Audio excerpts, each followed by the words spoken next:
I will allow that the hypothetical task of restoring our world would be daunting in the extreme. The thought of having to bear such a burden for 1,000 lives horrifies me. But I would never forsake my duty. I would never forsake my brethren. You do not know me. Remember. Remember us. Remember that we once lived.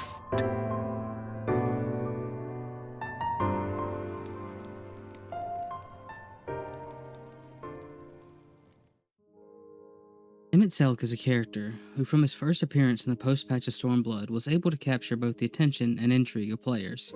And though he would initially be portrayed as yet another maniacal madman, with time and the progression of the story, we start to see that in truth, he was the most complex antagonist that we faced, possessing a purpose that both the player and the Scions could understand and respect, even if they could not accept the means by which he would achieve it. And it's this complexity and understanding that would make Emet-Selch not only one of the most beloved characters in 14, but also Final Fantasy as a whole. In fact, he is in large part the reason that Shadowbringers would receive such acclaim, and be heralded as one of the best stories in not only MMOs, but gaming at large. Something which he accomplishes with relatively little screen time. And while we do learn bits and pieces of his history, the grander story of his life is obscured, hidden away in stories and speculation. Before the great sundering, there was one world. A world that knew naught but peace and prosperity. Until it was faced with a crisis. Unprecedented, terrifying. Civilization found itself perched upon a precipice, staring into oblivion. But through prayer and sacrifice, the will of the star was made manifest. Zodiac was his name, and by his grace was the calamity averted.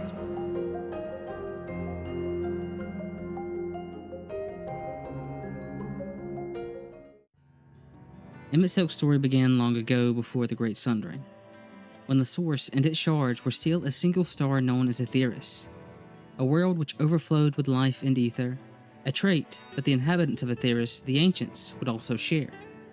In fact, so great was the power of an Ancient that when compared to the denizens of a shard, they were likened unto gods.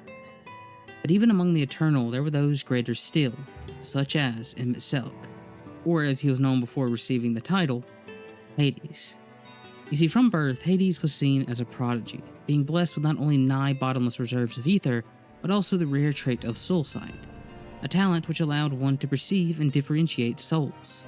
Now, Hades' abilities were so great that he would often find himself receiving praise and admiration for basically everything he would do, something which you would always find strange, as unlike his brethren, he never saw himself as special, nor did he see any of his actions as particularly great feats.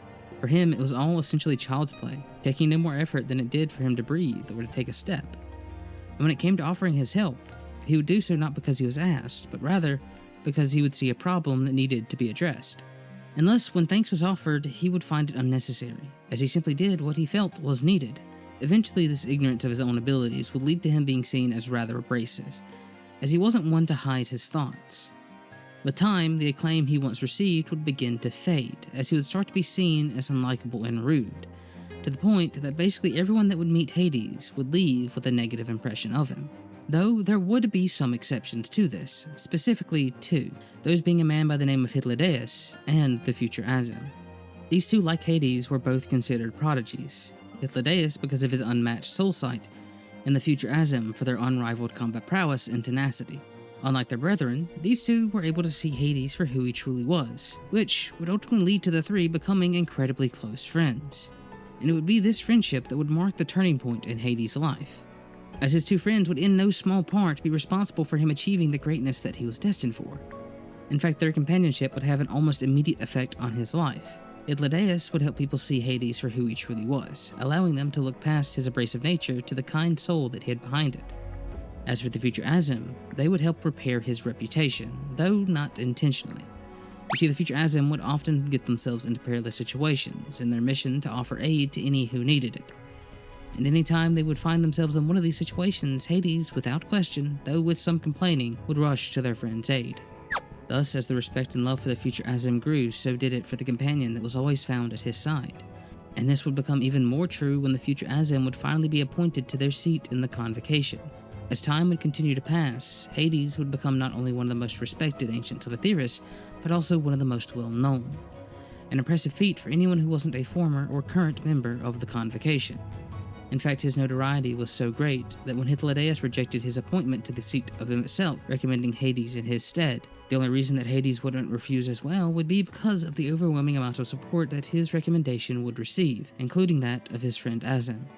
And so while he didn't believe himself worthy, he would reluctantly accept the seat, as he couldn't deny the trust that had been given to him by so many of his brethren. Now, while his appointment to the seat of Emet-Selch would be a significant point in his history, in truth, his life wouldn't change all that much. He would still find himself having to deal with Azem's shenanigans, and his new position wouldn't stop Hythlodaeus from tormenting him. In truth, the biggest change to come from his appointment would actually be that for the first time in his life, he had a purpose.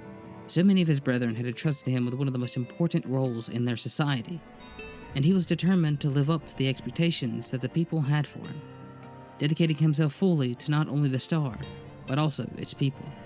Which is why, unlike the other members of the Convocation that primarily dedicated themselves to the station of their seat, Hades would fill a role more akin to Elidibus. As if something required a member of the Convocation, he would often be the one chosen to handle it. Such would be the case of the retirement of Fandaniel, which would leave a seat in the Convocation empty and thus an appointment would need to be made. And the candidate of choice was the overseer of Elpis, Hermes. With this being the case, Hades would be sent to the testing ground of creation to both inform and retrieve them. However, unbeknownst to Hades, this simple errand would end up being anything but, as because of the memory reconfiguration device Kairos, he would lose all the memories of his trip to Elpis, many of which were grand revelations. And unfortunately, there would be nothing that he could do to restore them, at least not while he was alive. Though frustrated with the whole situation, Hades would still complete his task, returning to Amaurot with Hermes, who would then be appointed as the new Fandaniel. And while things would return to normal for a time, it wouldn't remain so. As not long after the events of Elpis would a strange phenomena begin to happen across Aetheris. One which would cause the ancients' creation magic to run amok, giving form to their worst fears. And as the events became more and more common, it became clear that they were facing their final days, and if they wished to survive, they would need to find a way to combat the phenomena. But the only viable solution the Convocation could produce was that of a grand summoning, one that far surpassed anything ever created before, and as a result, it would require an unimaginable amount of ether and life energy. In fact, to accomplish what they needed, they would require effectively half of the remaining ancients to sacrifice themselves for the summoning to be successful. Now, to die for the star was considered a noble act, and thus no one would object to this necessary sacrifice, with the exception of Azem.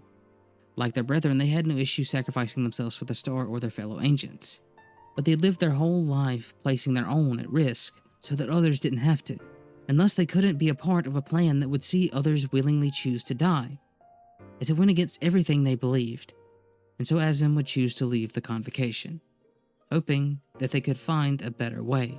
But as noble as their reason may have been, it wouldn't change the Convocation's view on their actions, as upon leaving, Azem would be marked as a traitor and the 14th seat removed. Now, while the majority of the Convocation felt betrayal and contempt for Azem, their old friend Hades didn't, because he, more than anyone, understood why Azem did what they did. In truth, there was a part of him that wanted to join his old friend in their mission, but Hades was bound by his duty, and so he had no choice but to accept what needed to be done. However, his belief in Azem would never fade, so much so that he would actively defy the Convocation because of it. As when the Convocation would set out to create soul crystals to preserve their knowledge, memories, and power, Hades would have a crystal made in secret for Azem, that while it didn't contain their memories or knowledge, it would possess their signature spell.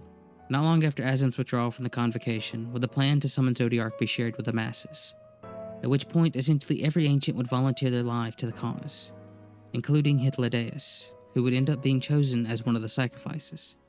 Eventually, the phenomenon now deemed the final days would reach Amaurot, and the time to summon Zodiark would near. Hades could do nothing but sit by and watch, as he lost not only half his brethren, but also Hythlodaeus. And while the calamity may have been averted, it wasn't enough. The damage caused by the final days was so great that the star was all but dying. Thus it was determined that yet another sacrifice was needed to restore life to the star, and so half of what remained of the ancients would again give themselves unto Zodiark, and only then would things return to normal, at least temporarily. As for the first time in their history, the ancients of Aetheris would be divided, between those who were stuck in the past and those who looked to the future. And from this divide would their world truly come to its end. So let there be no way back. From that temptation, I sunder us. No more shall man have wings to bear him to paradise. Henceforth, he shall walk.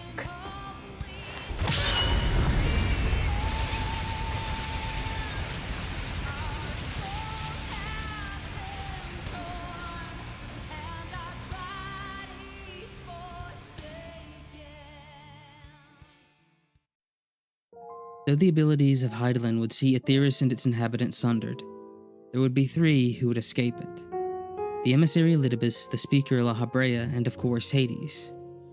Now unfortunately we don't actually have much definitive knowledge on Hades' life after the sundering, at least not until the founding of Garlemald, as we're told that unlike La Habrea and Elidibus, who are often seen and documented throughout history, only whispers of the name Emet-Selch have ever been recorded. But with the information we do have, we can make some assumptions about these earlier years. Now of the three Paragons, Hades was by far the most well-traveled. There were few things on the source or its shards that he didn't know about or hadn't seen. And the reason for this is that after the sundering, Hades would choose to adopt aspects of both Azim and Hythlodaeus, either to keep their memories alive, or as a way to cope with their loss. Since he still held the crystal he had made for Azim, he would choose to take on their mission, exploring the new worlds and learning all they had to offer. He would also temper his abrasive personality, assuming instead a much more theatrical one that would resemble Hythlodaeus. However, unfortunately, his travels would be far different from those he experienced with his friends, as the new worlds of Hydaelyn were far from the paradise that Aetheris was. War, strife, suffering, sickness, all things that he had never witnessed before could be found in abundance on the source and its shards. And while there would be moments that would remind him of the old days, they would always be drowned by tragedy. And despite this, Hades would always try to see the new world in a positive light. He truly wanted to give it a chance, and he desperately desired that they would prove themselves worthy of inheriting the star. But as time would march on, and he would witness more and more horrors, he would become progressively more jaded. Now, something else Hades would accomplish on his travels would be the recruitment of the former Convocation members, as because of his keen soul sight, he could see the reincarnated souls of the former members, even in their fragmented state. And thanks to the soul crystals they had made before the final days, the Paragons were able to restore to them their former memories and some of their lost power. Now, the first major change to come for Hades post-sundering would be after the plan for the Great Rejoining was devised. As while he may have wanted the new inhabitants to prove themselves worthy of the star, he now had the means to return the star to how it once was, and with it, his brethren. But the cost would be great, requiring the destruction of every shard, which in return would bring forth various calamities to the source. And even then, at mission's end, would they have to sacrifice all those who remained on the source to complete their goal of returning their brethren. As with the events of the final days in the initial summoning of Zodiark, this was a sacrifice that the Convocation saw as necessary. And again, as he did when Azim left, he would have his doubts, but he would ultimately give in to his duty. A decision which would force him to start deluding himself, as he would begin to see the inhabitants of the source and its shards in a much harsher light, trying desperately to convince himself that they were insignificant beings that could barely even be considered alive. This is in part the reason he would handle priming calamities like he did, as unlike the others who would very directly manipulate events, Hades would simply set them in motion, letting the people destroy themselves. Such would be the case with countless great empires like ancient Alec or Yulmor, and Hades' methods often proved fruitful, so much so that Elidibus allowed him free rein to do as he pleased. Now there would be one exception to this method, that of the founding of Garlemald. For some reason, Hades would choose to be directly involved in this case, possessing a well-respected Garlean prodigy named Solus Galvus, and after his possession, his notoriety would grow even stronger, further helped by the newly invented cerulean engine that only Hades would see the true potential of, using it to create magitech weapons that would allow them to conquer all of northern Isilbard, And not long afterwards would Hades become so loved by the populace that he would be granted full military and political control, which he would then use to conquer the remainder of Isselbard, at which point he would name himself Emperor Solus Zos Galvus, officially marking the founding of the Garlean Empire. For all intents and purposes, everything was going better than he could have ever wanted. However, there would be one unexpected hiccup. As to maintain his appearance as Solus, Hades would take a wife. Now, the woman wouldn't be particularly special, nor would he really have any feelings for her, but she would give him a gift that almost changed everything. She gave him a son. To quote from the side story through his eyes, "Never could they replace his brethren. Yet in spite of himself, when he cradled that newborn in his arms and stroked that downy hair, he could not help but hope. For what? He could not be certain, but he hoped nonetheless. This child would be named Lucicia Galvus, and he would become the only person in Garlemald more loved than his father. He would also be seen as the ideal image of what a Garlean should be. From his strong physique to his noble nature, everyone looked to mimic the golden son of Garlemald. And with every year that passed, Hades would become more and more proud of Lucis. So much so that he would even start to let the delusion he hid behind fade, again seeing the potential that the new life of this world held. And for just a moment, he truly considered abandoning his mission, instead choosing to entrust the world to the future generations.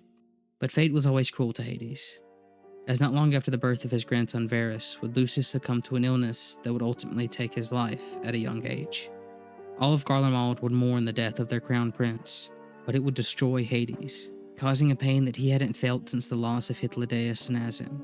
So great was his loss that it would cement his deluded view of the world, removing what little hesitation he had left, and the hope he still had would be sequestered away into the deepest part of his soul, to stop it from ever leading him astray again. From this point on, he would dedicate himself fully to the rejoining, which would lead him to doubling his efforts with the Garlean Empire, starting with the ongoing campaign in the east, where he would finally solidify his control by conquering the nation of Doma, after which he would set his sights to the west, starting with Alamigo, who wouldn't offer nearly as much resistance as Doma. All that would remain for Garlemald's grand mission was to conquer Eorzea. However, this would be the greatest challenge they would face, as every battle would essentially end in a stalemate. But this endless conflict would ultimately set the stage for a calamity, as Hades would allow Nael von Darnus to revive the Meteor Project, which would see the lesser moon of Dalamud descend onto the fields of Cartno, releasing the elder primal Bahamut held within, who would bring with him the seventh umbral calamity. And not 5 years later would Hades finally allow Solus to die, making the deliberate decision to not name a successor, so that Garlemald would fall into chaos.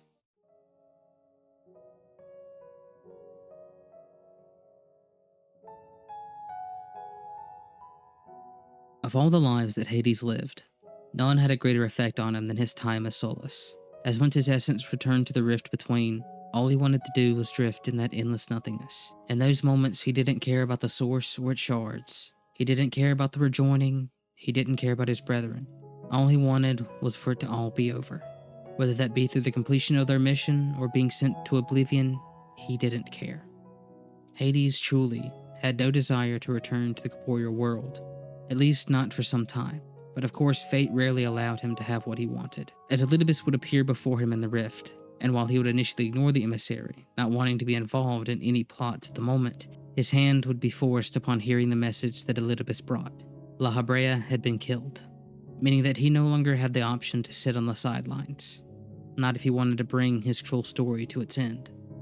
And so he would return to the source, back to the empire he helped create, and that he helped throw into chaos. But since Solus was dead, he couldn't really return as their leader. Rather, instead, he would choose to relay orders through his grandson Varus, who was the new emperor after the War of Succession. And Hades would waste no time in priming yet another calamity, determining that the poisonous gas coined Black Rose would work as a catalyst for the light of the first. And if events went as they were destined, he would have succeeded. But because of an unknown interference, things would unfold differently. Worse yet, he would feel a change in the equilibrium of the first. It had stopped drifting further and further into the light, meaning that a calamity of light was no longer possible. And upon arriving in the first, he would learn why. Somehow, the hero of the source and his allies were able to travel between the rift to the first, and they had begun to slay the Light Wardens. But that wouldn't be the only revelation Hades would make, as upon seeing the Warrior of Light, he would realize who they were, as the color of their soul was one that he knew all too well. It was Azim, and this realization would awaken the glimmers of hope he thought buried. But he wouldn't make the same mistakes twice. He wouldn't give in to false hope just for it to all fall apart. But this did present an opportunity, as if he chose to ally himself with the Scions rather than make enemies of them as La Habrea did, he could use them to restore the damage they caused. After all, to stop the Light Wardens, the Warrior of Light had to absorb their primordial light into themselves, and no incomplete being could hold that much light without becoming a Warden themselves, which would return the first to how it was before their interference. In truth, this plan would serve two purposes. The first was to restore the imbalance of light, but the other would be to confirm his view on the world. As if the Warrior of Light succumbs as he believed he would, then it would prove that he was right about them being inferior beings. But if by some miracle they were able to maintain their senses and contain the light, then maybe there truly was hope for the future. Either way, Hades would introduce himself to the Scions, informing them that he wouldn't raise a finger to stop them from killing the Light Wardens, a declaration which was the truth. But obviously they wouldn't be quick to trust the words of an Ashen, let alone the one responsible for the Garlean Empire. However, Hades would be persistent, choosing to accompany them whether they wanted him to or not. He would even go so far as to offer them aid and information, plucking Y'shtola from the livestream and informing them of the truth behind Zodiark and Hydaelyn. But their journey together would quickly start to near its end, as in no time at all would all but one of the Light Wardens be felled. In truth, Hades was impressed that the Warrior of Light was able to contain all that he already had. For a moment, he thought that they might actually do it, but again, he wouldn't let himself fall into that trap. The moment of truth would finally come as the Warrior of Light would slay the last Light Warden innocence, taking in the last bit of primordial light, corrupting the first. And as Hades predicted, the light would overwhelm them. While the Crystal Exarch would attempt to sacrifice themselves to save the hero of the Source, Hades would step in to stop them, telling the Warrior of Light that if they maintained their senses, or if they wanted to save their friend, then they could find him within the Tempest. And with those words, he would take his leave, journeying himself onto the Tempest, where he would begin to set the final stage, giving form to a grand glamour, recreating the entirety of his home, Amaurot, a feat which only he was capable of. And once he was finished, he would just wait, knowing full well that they wouldn't just accept their fate. And as he had predicted, they would come to confront him. And upon seeing their determination, the frustration that he had been building within him for centuries would reach its boiling point. Look at me! I have lived 1,000 of your lives. I have broken bread with you, fought with you, grown ill, grown old, sired children, and yes, welcomed death's sweet embrace. For eons have I measured your worth and found you wanting, too weak and feeble-minded to serve as stewards of any star. How long do you mean to perpetuate this farce? How much more must I endure your bumbling interference? Let us imagine that the laws of reality are again undone and the world faces true annihilation. Do you honestly believe that half your number would sacrifice themselves to save the other? Of course they wouldn't! And if you had witnessed history unfold as I have, you would reach the same conclusion.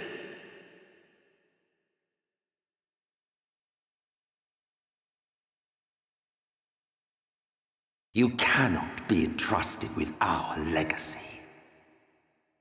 With the Scions still resolved to stop him, Hades would offer another test, recreating the final days so that they could witness the fall of the Ancients. But again they would overcome the trial, braving the horrors of the final days and bringing them low. And at World's End would they find Hades. However, he was done with it all, dispatching of each of the Scions with little to no effort, with the only one remaining being the Warrior of Light, who would finally start to succumb to the light. But as it would begin to burst forth from them, they would not change. They did not become a monster. And in that moment when he looked at the restored warrior, would he see the image of Azim, as if his friend was standing right there. Since the Warrior of Light would overcome what he believed impossible, Hades would offer one last judgment. If the hero of the Source could defy the odds again and defeat him, then the world would belong to the future. If not, then it would belong to them.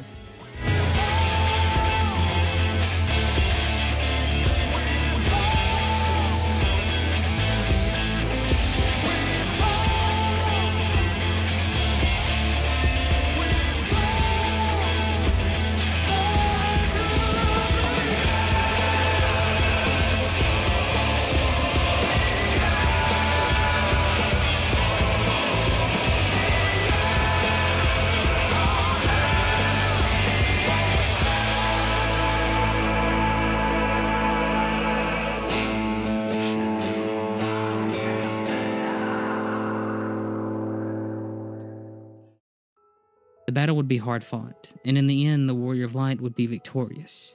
And while Hades had now truly failed his mission, all he would feel is relief.